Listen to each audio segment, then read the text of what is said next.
Hello, everybody. Today, I just wanted to talk about whatever came to my mind, and I just got done writing something in my journal over here, and I wanted to talk a little bit about relationships.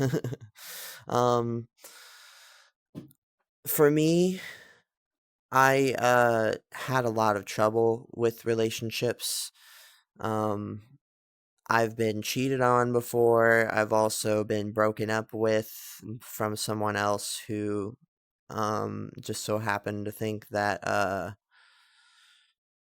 I was changing or something like that, and I wasn't the same person. And it's made me something that I've become like self-conscious about now because he kind of left me hanging.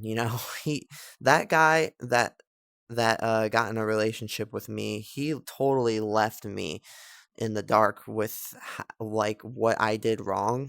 I had no idea. So for a long time I was just thinking to myself like, what did I do to mess it up so bad? But I figured it's because I changed and he didn't like it. So that's fine.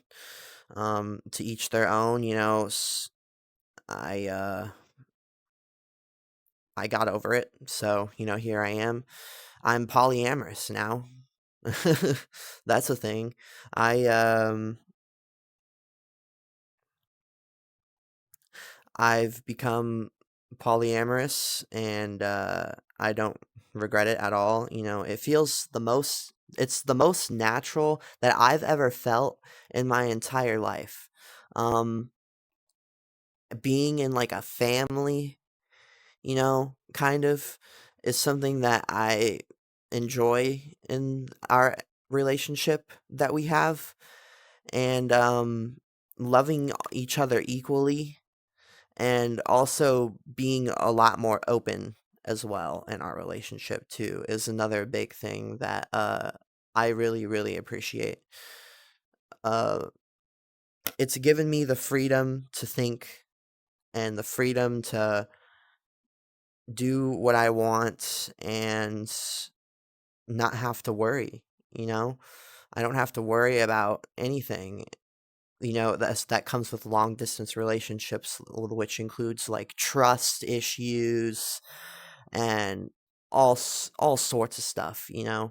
Probably the biggest downside to being in a polyamorous relationship, or just being not even in a polyamorous relationship, in an online relationship in general, is not being able to do anything about the fact that you and your partners are so far from each other. It really, really sucks. And I want to be able to actually go and see my partners, and I want to be able to interact with them in real life, and I want to have a physical relationship with them, but I just can't because of how far away they live. And that's probably the worst part. You'll go absolutely crazy in the head, waiting to be able to see your partner. You will go crazy. And it's no joke. It really isn't a joke. It is really difficult to stay sane. But yeah, anyone else struggle a whole lot with relationships? Let me know in the comments below, if this is just a thing with being neurodivergent, or if this is just a thing with people in general, just struggling to maintain relationships and stuff. I'd really like to see what other people think. And yeah, that's pretty much all I wanted to talk about today. I didn't have a whole lot to say about this one really, but and it's definitely not as long as the last video was. But still, I appreciate you guys tuning in like always. And I love you guys. Thank you so much for the support lately. It's been amazing. The amount of views and the amount of likes that the videos have been getting lately have been pretty freaking awesome. Um yeah, that's it. I want to post more videos like these, like I said in the other ones before.